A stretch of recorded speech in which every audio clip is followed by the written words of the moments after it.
All right. Well, good afternoon. We are now live. We saw that there was a couple questions coming in about not hearing anything. It was just because we hadn't quite started yet.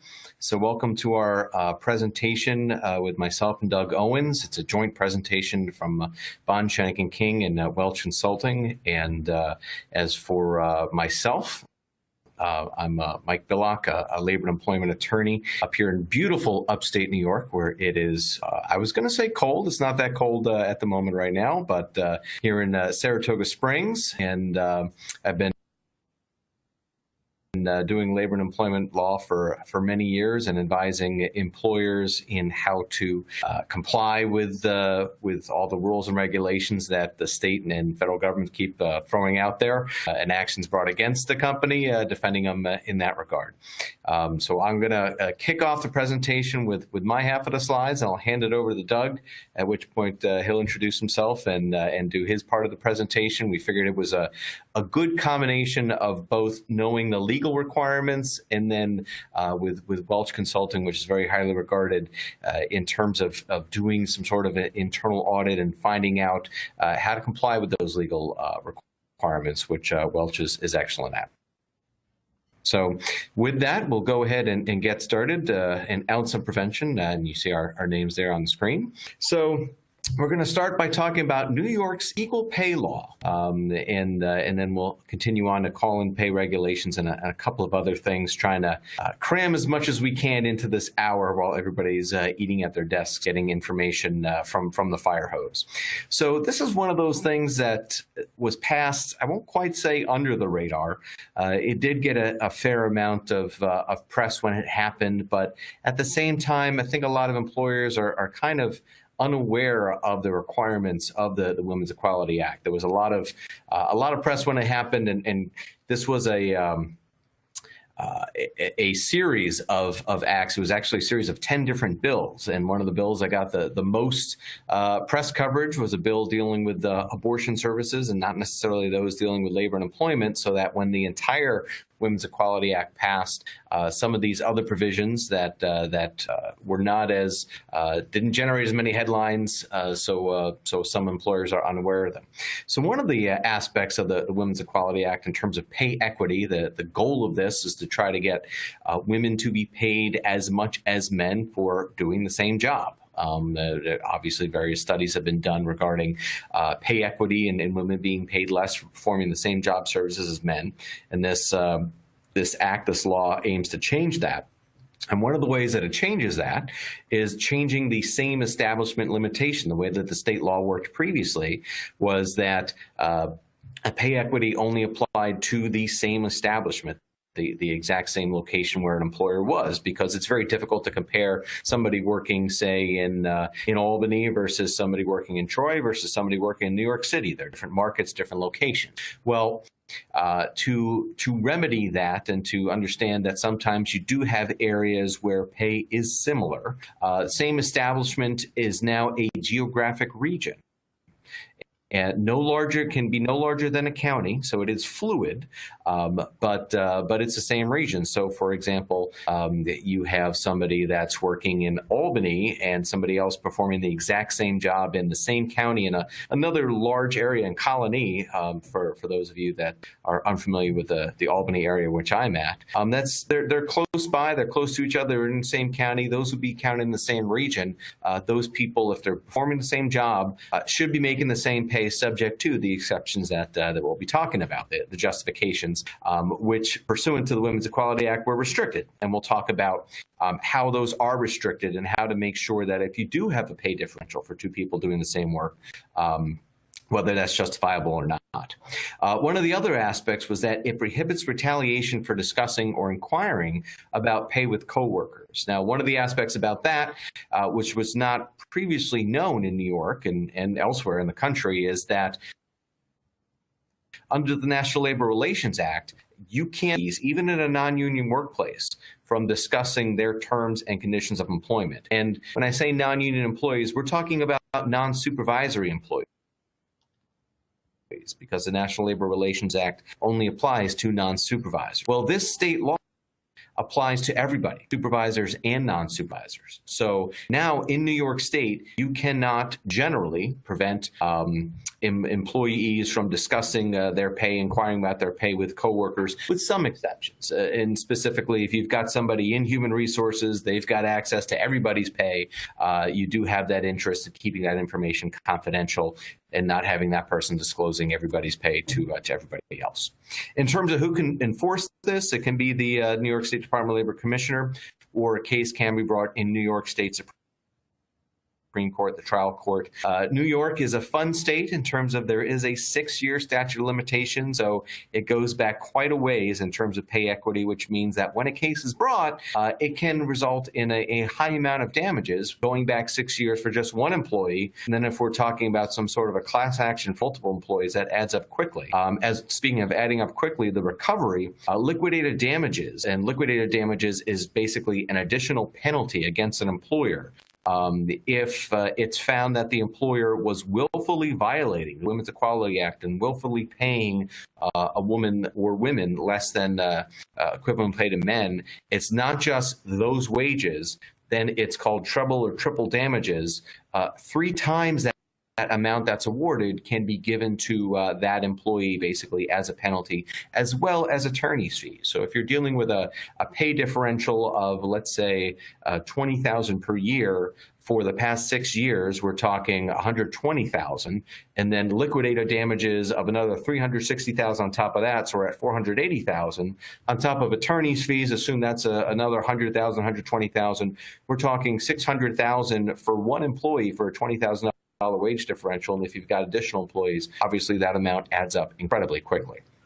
So anatomy of a pay equity claim, that employee shows that they're being paid different wages for equal work that requires equal skill, effort, and responsibility, and is performed under similar working conditions. Now, if there is a pay differential, the employer is not necessarily liable, but they have to demonstrate that the differential is based on one of a few limited reasons. One of them is a seniority system, that it's a fairly rigid system where people that have been there longer get paid more, a merit system, a system that measures earnings by quantity or quality of production, or a bona fide factor other than sex, such as education, training, or experience. And we'll talk about these in more detail. So the bona fide factor other than sex cannot be based on or derived from a sex-based differential in compensation, and it has to be job-related and consistent with business necessity.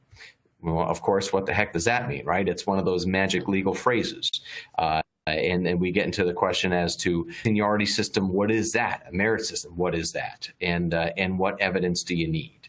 Well, when talking about equal work is a composite of the skill that's required, the effort that's put into it, the responsibility of that employee, as well as the working conditions.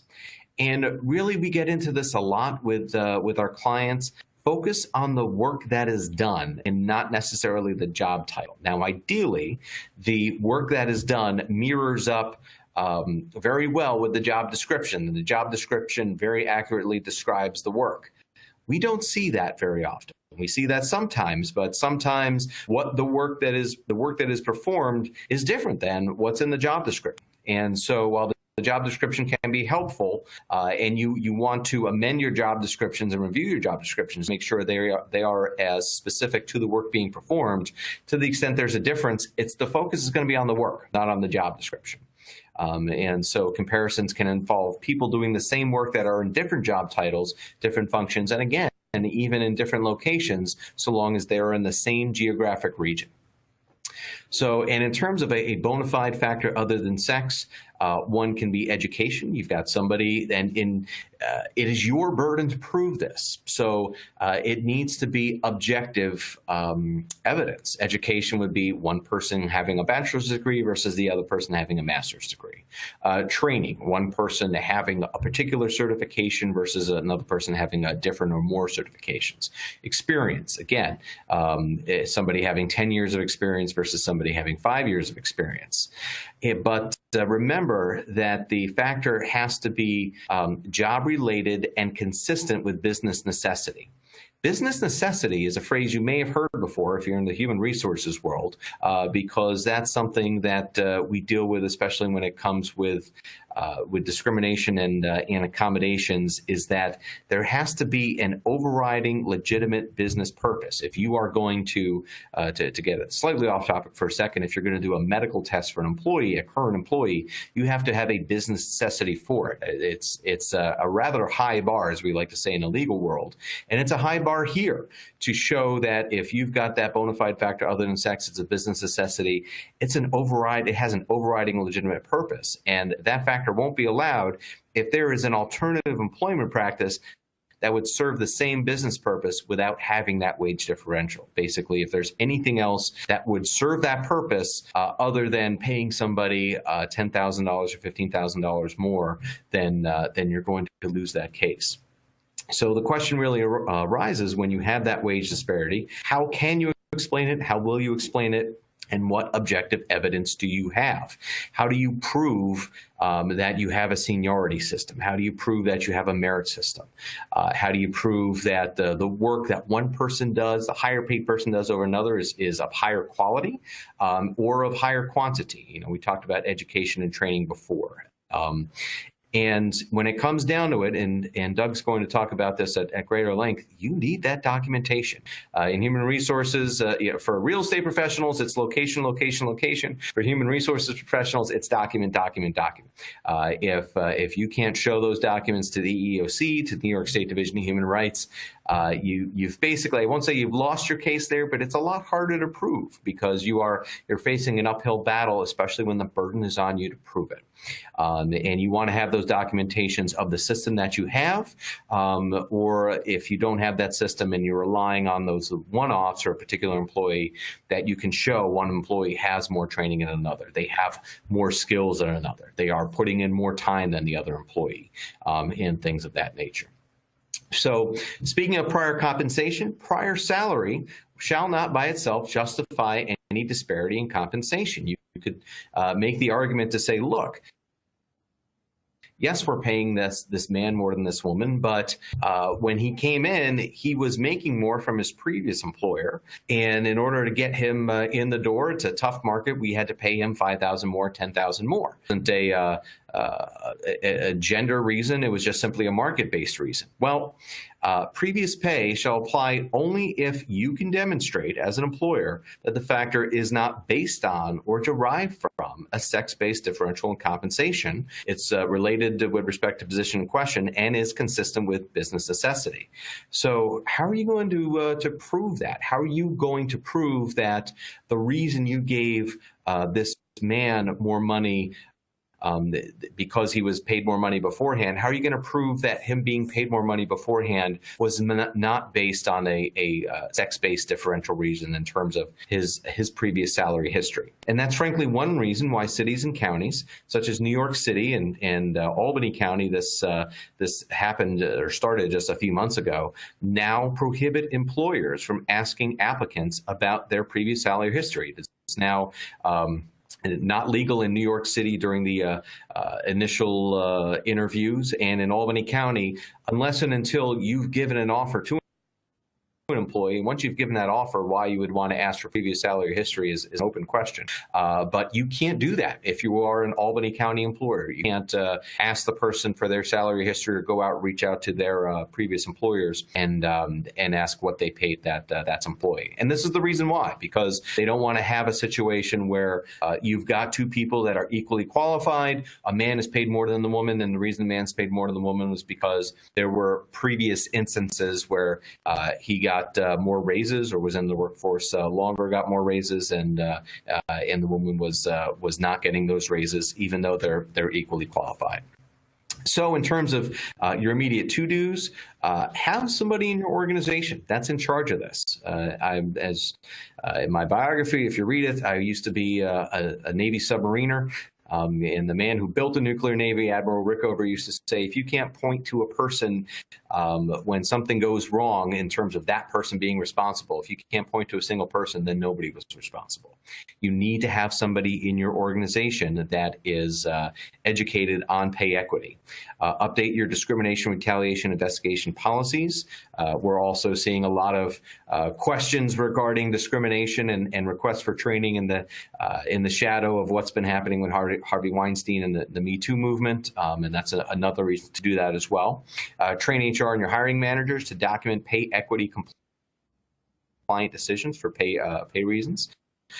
Consider pay equity compliant compensation tools tailored to the position, and Doug will talk more about that. And consider a comprehensive pay equity audit for raise and Doug. So long-term steps is moving towards pay transparency in salary negotiations, having this in mind when conducting salary negotiations, not relying on and not asking for previous salary, and building more flexible workspaces. So when it comes down to it, this is something that we think plaintiffs' attorneys, there hasn't been a lot of this type of litigation yet in New York State, but given the large amount of liquidated damages that are available, given that attorney's fees are available to the victor, we think that this is the next step, basically. The next area where plaintiffs' attorneys are going to focus on. We're seeing it in other states. For many years, plaintiffs' attorneys were focusing on class actions, and then there was a Supreme Court case that basically limited what class actions could be brought, made it harder to bring class actions. And after that, plaintiffs' attorneys focused on the Fair Labor Standards Act, the federal wage law, because there's something in the Fair Labor Standards Act which allows for a class action type claim. It's called a collective action, but made it easier to bring those. Here we have a situation where it's easier if you can just find 1, 2, or 3 plaintiffs, as we just seen. The damages add up fairly quickly. The attorney's fees add up fairly quickly, and this is something that employers should be aware of. So key training or key takeaways, training. Have a careful analysis of positions for similarly situated work, and make sure that if to the extent you're relying on that bona fide factor other than sex, that it's job related, respect to the position in question, and consistent with that overriding legitimate business purpose. You got to account for the entire pay differential. If there's any part you can't explain, it's not going to go well for you, and make sure that you are documenting. Okay, I mentioned we'd be talking about the new proposed call-in regulations that were proposed by New York last fall. They were proposed and published in November. A comment period was a 45-day comment period that was expanded by a little while, but not too long. It's now closed. We don't know when they will be effective. We don't know when the final regulations will be released. There will be some period of time, guessing somewhere around 60 days, perhaps longer, to give employers time to enact, change their policies to comply with the final regulations once they happen. But these regulations have caused such a stir in the business community that we felt it was very important to address these and to make you aware of that before they come into play. So where did this come from? This started with the Attorney General's inquiry for several downstate employers, focusing on you have employees that they have to call in before their shift. They may be working, may not be working. They arrange for daycare and then have to cancel at the last minute. Maybe they're liable for a cancellation fee for daycare.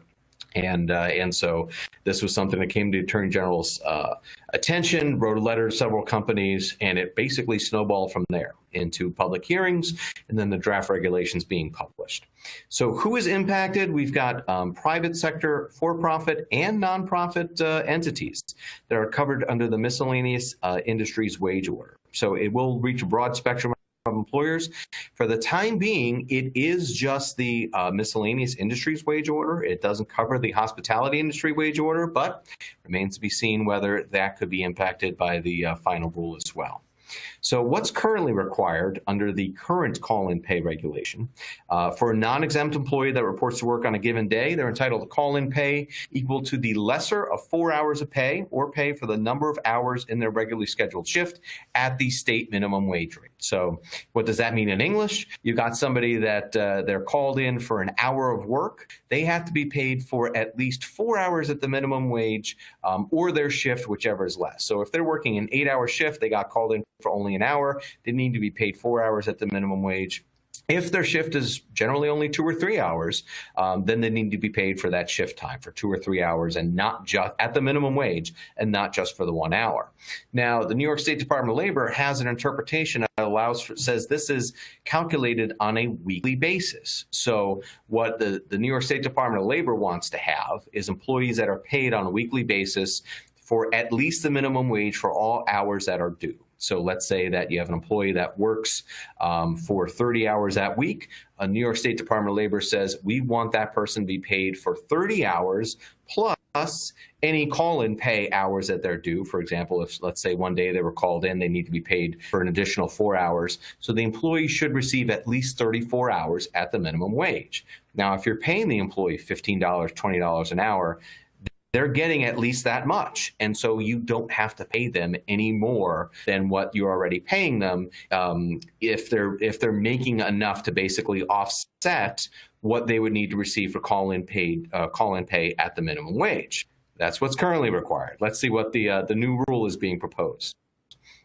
So for the new rule, there's 4 scenarios, and the first is for the unscheduled shift. If an employee is asked or permitted to work for a shift where they weren't scheduled 14 days in advance, then they have to receive 2 additional hours of call-in pay. And it's 2 additional hours. This is the only scenario in all the call-in pay scenarios that says they have to receive 2 additional hours above and beyond what they are already paid. And obviously, 14 days in advance, it's very hard to schedule employees 14 days in advance to know what the weather is, what crowds are going to be like, things of that nature. So this is going to be very onerous for employees and employers. And in terms of the call-in pay, that is calculated at the minimum wage rate, not including any allowances such as for food or lodging.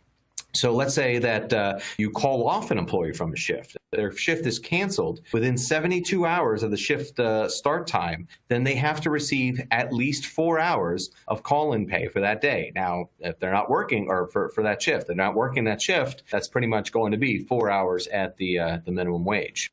The third scenario is on-call pay. If you have currently, if you have an employee that's on call, even if they're restricted to having to be in a 10, 20, 50-mile radius of the workplace, as long as they're not actually working just on call, you don't have to pay them.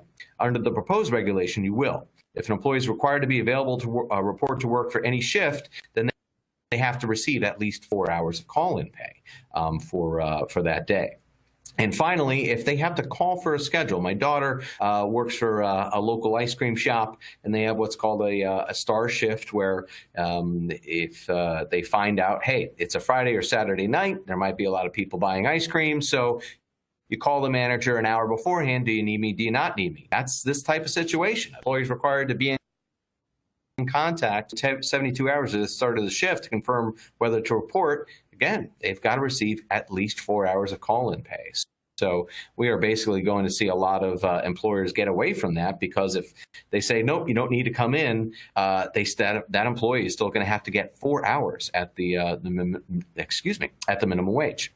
And as far as the call-in pay requirement, I let you know what it was, but now it's going to change to an employee who, by request permission of the employer, reports for work on any shift, not on any day, on any shift, shall be paid for at least 4 hours of call-in pay.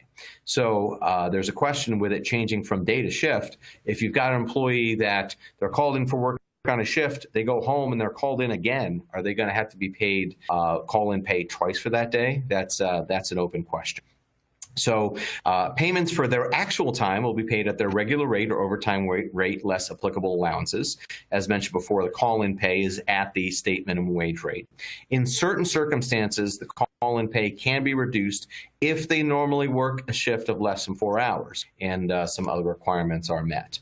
So call-in pay is not part of hours worked, so it's not going to be included in the calculation of regular rate when doing overtime.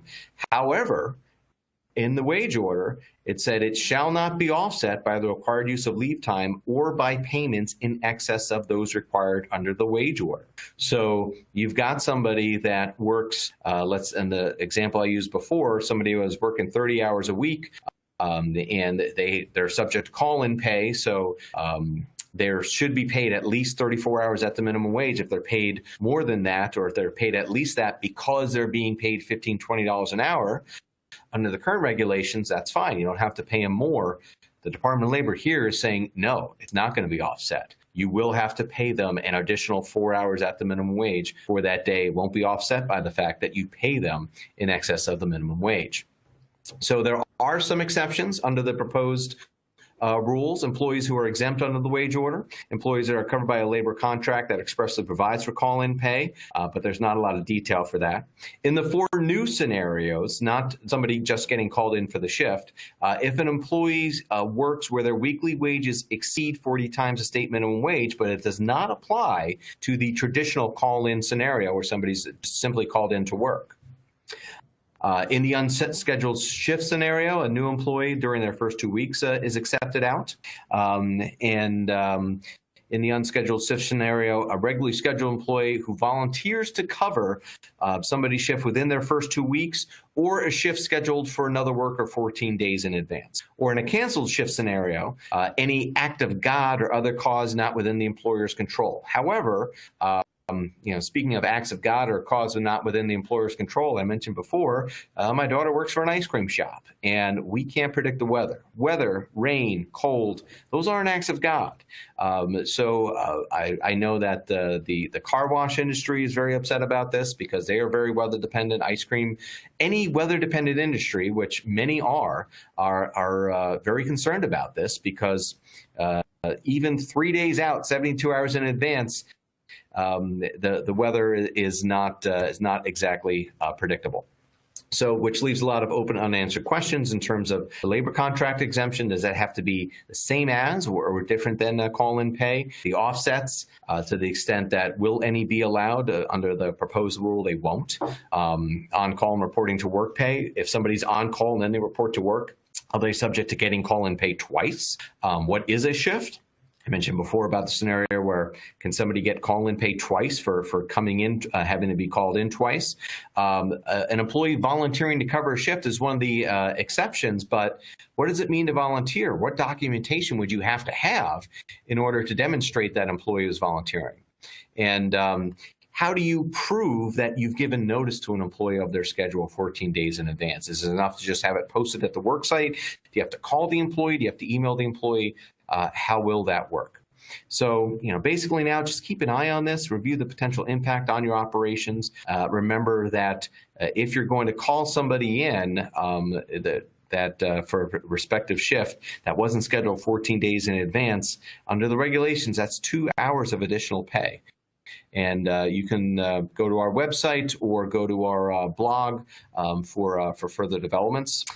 And as far as other wage and hour, I'm just basically going to go over this very quickly because I want to give Doug enough time. Basically, the question of the white-collar exemption and the increase to the minimum salary level for an employee to be exempt. As everybody knows, everybody was preparing for this for quite some time in the fall of 2016, and then it was enjoined at the last minute. But there's an open question in terms of what the new Department of Labor is going to do with Secretary Acosta. Well, July of last year, they issued a request for information seeking feedback because they basically want to reissue the rule, a new rule. And one piece of information that came out of a closed-door meeting, it was reported first by the Wall Street Journal, there was a closed-door meeting with Secretary Acosta and the U.S. Chamber of Commerce, where Secretary Acosta said he was really open to having that minimum salary level be adjusted for inflation every year. And clearly that made people at the Chamber of Commerce upset, which is why several leaked the contents of that conversation to the media, hopefully to prevent that from happening. So the request for information was submitted. We do anticipate that a notice of a new proposed rule will be forthcoming within the next few months, I would imagine. Currently, the salary threshold for administrative and executive employees is $780 per week upstate. They have to make a minimum of that. In Nassau, Suffolk, and Westchester counties, it's $825 a week. For small employers, 1 to 10 employers, it's $900 a week. And for larger employers in New York City, it's $975 per week. The professional exemption remains in New York State, $455 per week for now, but these thresholds are going up annually through 2021. The last issue I'll just touch on very, very briefly. As you can see from the slide, my kids like to talk to me about memes. Rounding, I've got 98.988 problems, and rounding up is one of them. Be very careful when it comes to rounding. Rounding is allowed under the FLSA regulations to round to the quarter hour. Having said that, when you do round time, it cannot always be for the benefit of the employer. It can't be a majority of the time benefit of the employer. It should sometimes be for the employer's benefit and sometimes be for the employee's benefit.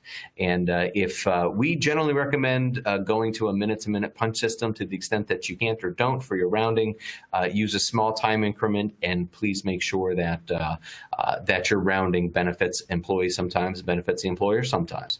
And with that, I'm going to hand it off to my colleague, Doug Owens. Hi, thanks for this opportunity. I'm a senior economist now at Welch Consulting. I'm based in our Washington, D.C. office, and we have offices in L.A. and Texas.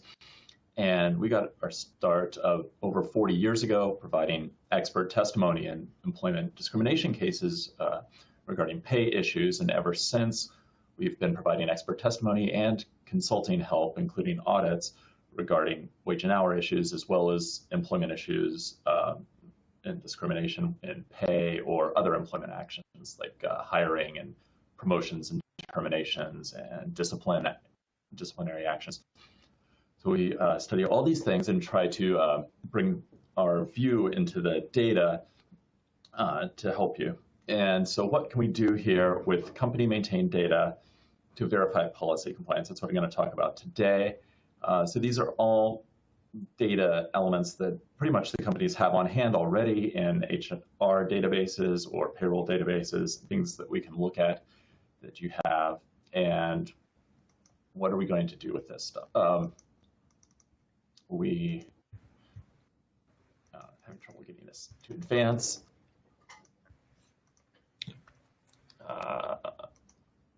If you need me, oh, there you go. Okay. All right, so what are we going to break this down into? We can break this down into a few different steps. One, we can verify compliance with your existing policies. You have a policy, presumably, of paying people fairly, equal pay for equal work, and we can examine the veracity of that, and you can examine other issues too, like I was saying earlier, and we'll delve into some examples in a minute. We can also find, in cases where this isn't true across the board, we can identify the potential trouble spots. Are there areas where something needs to be examined further, where we need to see what's really going on, and possibly do we need to take actions to address that? Do we need to make adjustments, say, to pay, for instance, or to an employment screening process?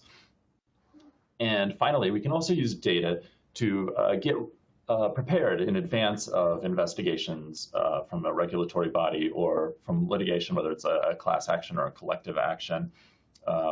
We can think about what statistical models would show if an investigator were to look at the data or a plaintiff's expert witness. What would they see? And then think about what they are missing because they don't know your company as well as you do. They are coming at this with a broad view and they don't know the specifics of your company that well. What are they missing? What does exposure look like to the plaintiff's expert? And then what would it look like if we make these appropriate adjustments for what they're missing or what they leave out or what they're doing wrong, frankly. So first, we'll start off with a pay example, and then we'll go to some wage and hour issues. In general, for pay examples, we want to review the compensation of people who are doing similar, substantially similar work. The language, depends upon which law the suit is being brought under. But the basic idea is the same, that you need to compare apples to apples. And a natural way to want to do this is by using the job titles and job codes that we see in the HR databases. And oftentimes that can be appropriate, but sometimes the jobs are not defined in such a way as to make these employees substantially similar.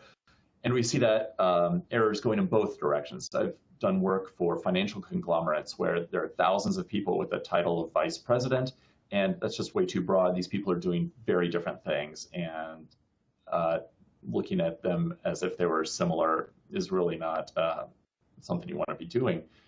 If a plaintiff's expert were to do that, or an investigative body were to do that, they might find differences that are really due to the nature of the work these people are doing and not due to gender. And we've also seen jobs that are defined too narrowly. For retailers, for example, we've seen job titles where hourly people on the sales floor on aisles 8 and 9 who are mainly selling a product type X have a different job title than people on aisles 5 and 6 who are selling a different product. And it might be personal care items versus household items, or shoes versus televisions. But if the basic job duties are so similar, and if these people don't have a lot of product-specific knowledge that they need to be doing their jobs, if they're basically stocking the shelves and making sure things are neat and helping people find things, then they probably are doing substantially similar work, even though they're in different job titles and job codes. So there's some work up front to make sure that we're appropriately defining what it is to be substantially similar. So once we find substantially similar people, then we use the statistical technique called the regression analysis. And we use that. It's a pretty flexible method. It allows us to incorporate different factors particular to the case and to the client. And we use these different methods to account for the employee characteristics that affect pay. And then the regression analysis tells us how important those factors are to pay, and the regression analysis also tells you what the gender difference is in pay after adjusting for all these factors, if there is one. And it could be favorable to women, or it could be unfavorable to women. You just have to do the analysis and see what the data says. So once you have your analysis done, then what? Then the next step is the takeaway. Is there a difference? And if so, if there's a pay difference that you find and you want to do something about it, don't paint the whole company with an overly broad brush. If you find an unexplained pay difference that disfavors women to the extent of 2%, I'd say that the way you address that is not by going and giving every woman a 2% pay raise, but you look at the individuals. You find women who are paid more than expected and women who are paid less than expected, and you might want to direct your adjustments to the people paid less than expected, and you find processes, or you find pockets of the company where this is going on, and you find processes that might be driving it and try to address those as well. So for a specific example, let's take a look at a grocery store chain that we examined. And this chain has 100 stores.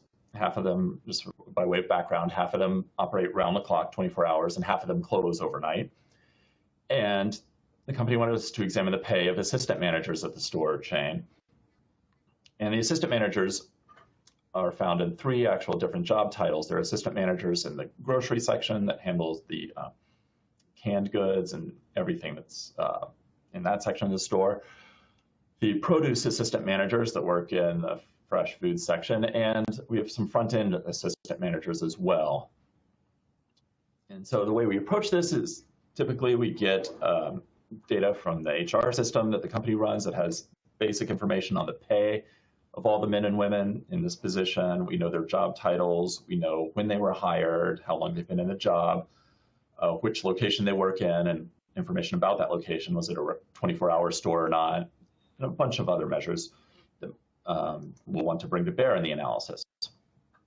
So for this example, when we looked at all the assistant managers, when we're first looking with a broad brush, we see a pay difference that is to the disfavor of women. We see women making about $250 less per month than men on average, and statistical significance is something important to legal cases. This difference is statistically significant at over 7 standard deviations. You see the T statistic of 7.14. So this is meaningful. It's not, the standard deviations just means it's not random noise. This is something that is there in the data. So the next step then is to drill down and figure out what's going on with these. And the first step we do is we look at the different job titles, thinking these might be better groupings of similarly situated people. And we find that job title does seem to be important to your pay. We notice that the grocery assistant managers are paid more than the produce assistant managers. It seems like it's important to take that into account for our modeling. We also noticed that within the grocery managers, that the pay between men and women is not that different. Here it's showing a $50 difference off of almost a $4,000 per month pay rate, and about the same difference, $50 difference for the produce department too. But when we look at the front end in this example, we see a pay difference that's concentrated there. We see a $250 differential there, and our regression model shows that this pay difference is statistically significant for the front end. So that's an area where we want to drill down. We want to find out what additional factors we need to bring to bear in our model, see what's going on, see if there's anything that can explain it, or if it just needs to be addressed. So what we do in this case, there can be back and forth with the company. We can look at the other data fields to see if there's anything that looks like it might be a good additional factor to control for on our end, and then have some back and forth that way. Or it can be just talking to the company directly and saying, like, what are we missing here with these people? So in this case, we see, first off, in our data, we see that we were able to see that the difference is found in not all the front-end managers, but just those in the 24-hour stores, the round-the-clock stores. In the stores that close overnight, we weren't seeing the differential. So then when we noticed that, then we mentioned that to the company and talked to them about, like, why are these people earning more within the 24-hour stores and these other people in the 24-hour stores not getting paid more. And they were able to identify a factor that we were not considering, that there is a designation of certain key people that had additional job responsibilities. So that seems like that's important if people are getting paid more for the additional duties. No, I want to tie back to what Mike was saying about documentation being very important. You can't have this be an ex post designation just based upon, oh, those people are paid more, therefore they must have been doing something better, so we'll call them key people now. You want to have the documentation in place that shows that this is something that had been decided beforehand, that here are their actual additional job responsibilities, and here's a list of who these people are. Just documentation to back up that this is a real thing and not an excuse, basically. But once you have that, then you can bring this information about who is a key person into your regression model and control for it and see if that accounts for the entire gender difference, or perhaps it doesn't. Perhaps it accounts for a small portion of the gender difference in pay that we were seeing in the front-end managers, and there's still a big difference that's unexplained that needs to be addressed.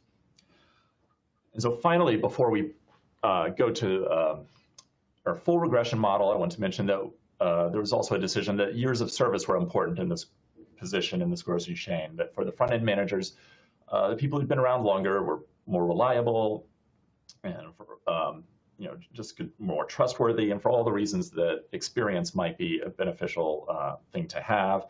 The company pays people with more experience more. And so what do we see? So we plot the information on the years of service that these assistant managers have in the front end and their pay rates. And we see, sure enough, yes, this is true. We see that people with more years of service do get paid more on average.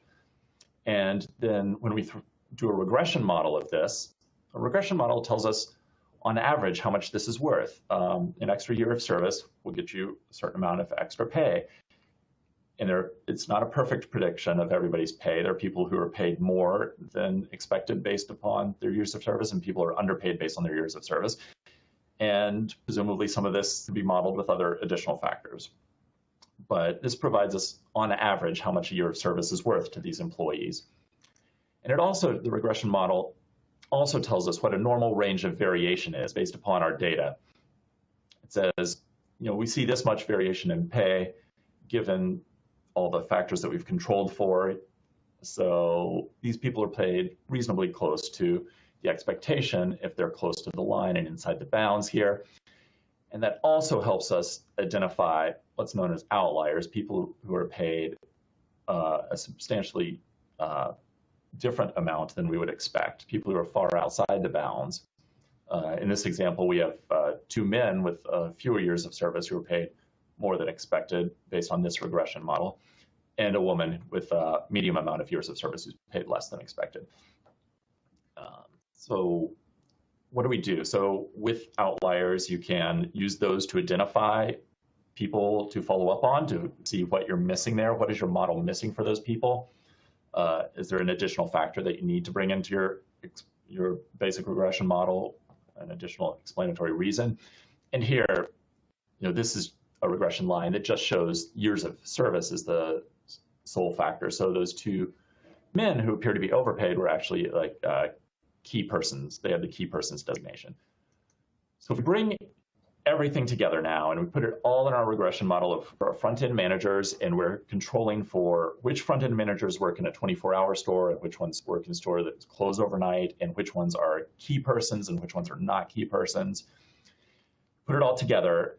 And what it tells us is that the women on average are getting paid $3,832, but the statistical model says that if they were men, if they had the same amount of experience and were working in the same positions, we would expect them to make $3,866. So they're earning a little bit less than predicted on average, but the difference is $30 per month, $34 per month, and it's not statistically significant. The variation in unexplained pay, even with controlling for all those things in the model, it still doesn't predict pay perfectly. There's still some men making more than other men for reasons that are not in the model, and women making more than other women for reasons that are not in the model. And this is just putting that in context and saying that given this amount of unexplained variation, the gender difference is pretty small. So that was the end of the report in this case. You report back these findings. If there had been an unexplained pay difference between men and women that was larger here, then you might follow up with thinking that some adjustments might be appropriate. If there's no more legitimate factors, no more legitimate reasons to explain, if the companies run out of things for you to add to the model, and if they aren't satisfied with explanations that are not able to be put into the model, and they want to make adjustments, then we can help by providing lists of employees. And instead of providing here an average difference between the average woman's actual pay and the average woman's expected pay, we could give individualized data. So for each individual woman, how much did we expect them to make based upon all the factors in the model, and how is that different from their actual pay? So that you direct attention for adjustments to the people who appear to be underpaid. And finally about that, I'd want to say that probably for legal reasons, but also for management reasons, you probably want to give some independent discretions to this and not just make it formulaic adjustments to the most underpaid women. You probably want to make it a little bit discretionary to make sure that there's not a good reason to avoid giving a raise to somebody. If there's a woman who's been underperforming in terms of performance reviews for 5 years straight, then maybe you don't give the extra pay adjustment to her and you give it to people who are doing more good jobs but underpaid. All right, so that's the end of my pay example. And now we move to wage and hour issues.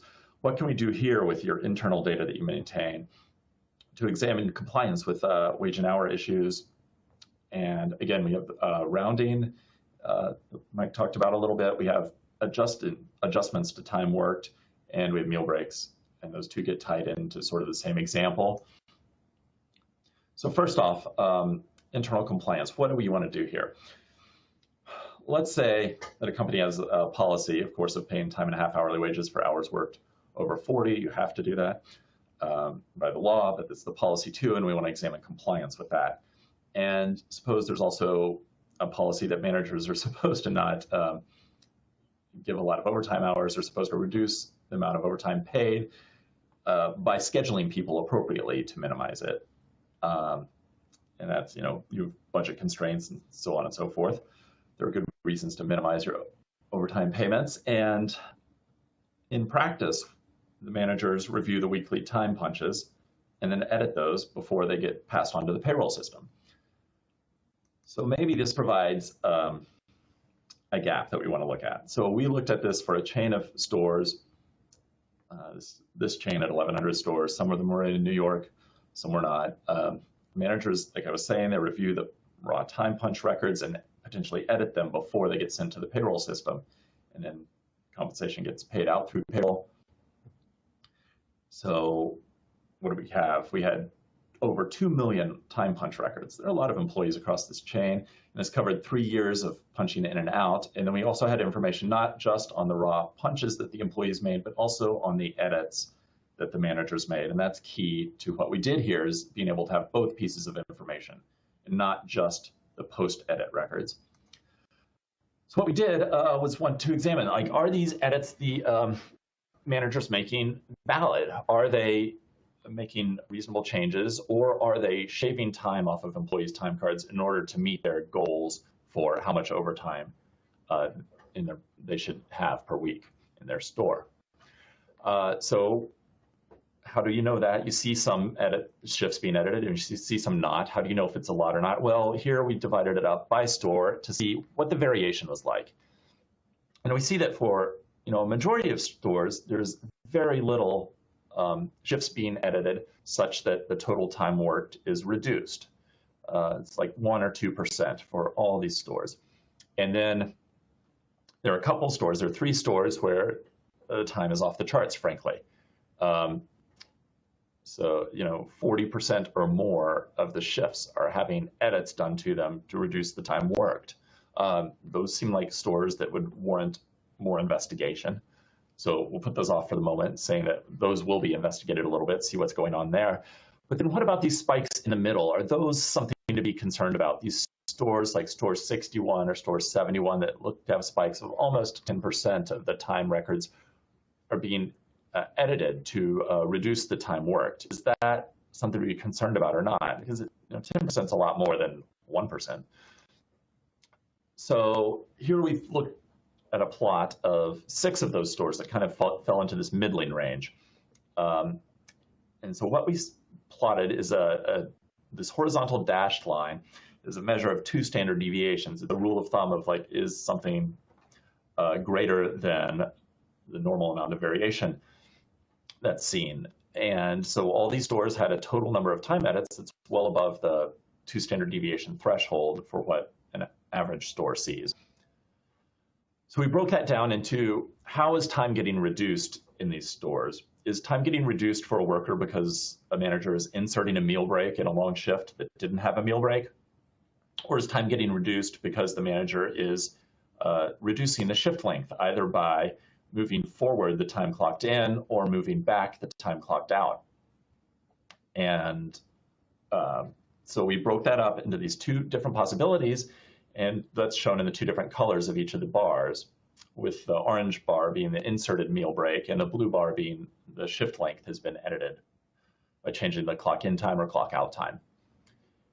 And so what we're seeing here is that for 4 of these stores, store 71, 87, 88, and 110, that an inserted meal break accounts for a lot of the time reduction edits. It's a majority of the time reduction edits in these stores, and if you thought of those as potentially proper edits, because who takes an 8-hour shift with no meal break, then if you look at just the blue part remaining, it's well below the 2 standard deviation threshold. These stores are having about between 1.2 and 2.5% of their shifts edited for shift length. So that's not out of the norm compared to the shift length edits in all the other stores where it was really low. So maybe things are okay there. But maybe stores 61 and 102 are still suspicious because they have shift lengths being edited in 5.1 and 8.4% of all the shifts. And that still sounds kind of high. So what to do at this point? Well, there are two options. One, you can do things that don't use economists and data. You can do interviews at these stores, see what's going on, interview managers, interview people who are having their shifts trimmed, and see if it was valid or not valid. Was it somebody forgetting to clock out until too late and then the manager editing that? Or was it improper time shaving?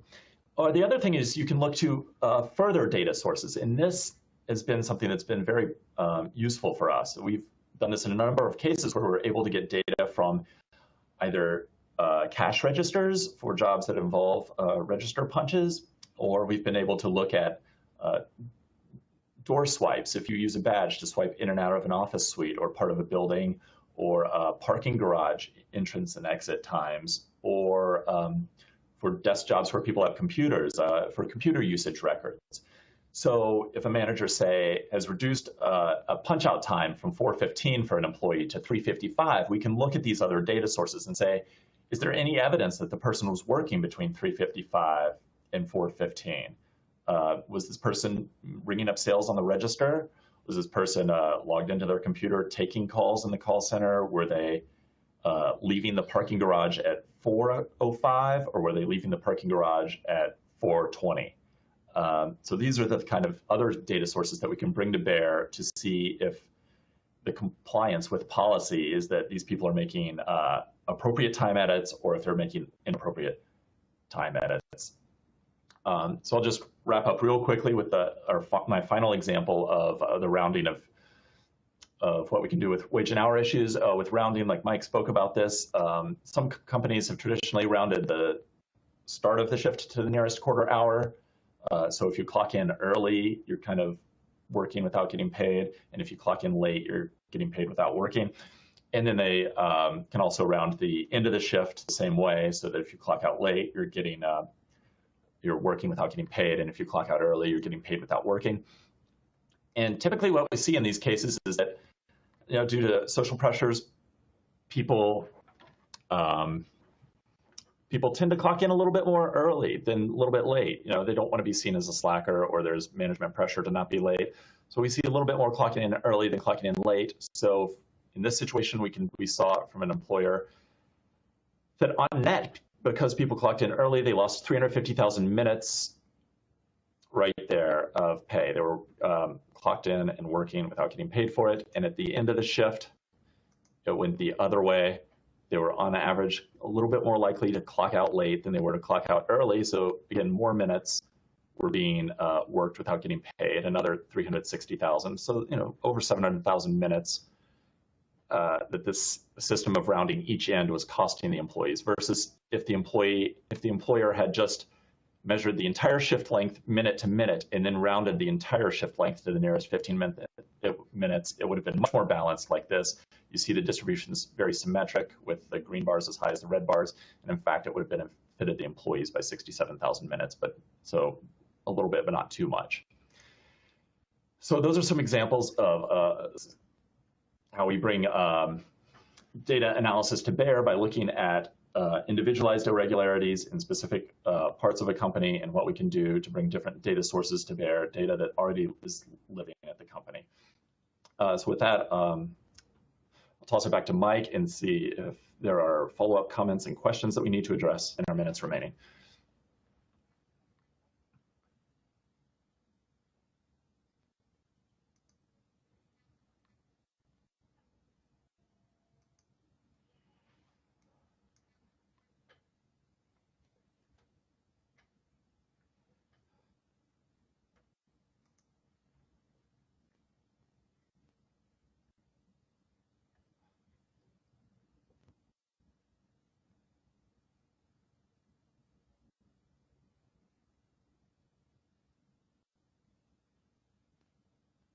Sorry about that. I realized I was on mute. I saw that there were several Q&As saying, can't hear you. I was going to say that unfortunately we don't have a lot of time to answer questions, but I'll reach out to anybody regarding the legal questions that were out, and Doug will reach out to anybody to ask questions about his presentation after the presentation. It may take us a little bit, because since there was quite a volume of questions to get back to you. Just for some of the common questions that were asked, one of the very common questions was about the call-in pay, asking whether that was already in effect, and the answer is no. That is a proposed rule by the New York State Department of Labor, and they take comments under advisement, which were submitted, and they will issue a final rule. We don't know when they will do that, but they will do that at some point, I would anticipate within the next several months. So it's not yet in effect, but we need to be ready for that to happen. So that was one of the most common questions that we got about that. So with that being said, we are at 1 o'clock. Like I said, we'll reach out and provide answers to other questions. I'll turn it over to Kathy, who will provide information. We did get some questions as well about people asking about getting the slides or being able to view this presentation in the future. And thank you very much. All right, thanks, Mike. Hello, everyone. Thanks for attending today's webinar. We will have the slides as well as a recorded version of the presentation available for you within the next 5 business days, most likely sooner than that. Again, thank you for attending, and we ask that you take just a quick moment to complete the survey that will pop up at the end of this webinar. We value your input, and our attorneys and Doug as well truly do read the evaluations for your input on future events. So thanks, everyone. Have a great day. We're happy you could join us. Thank you very much.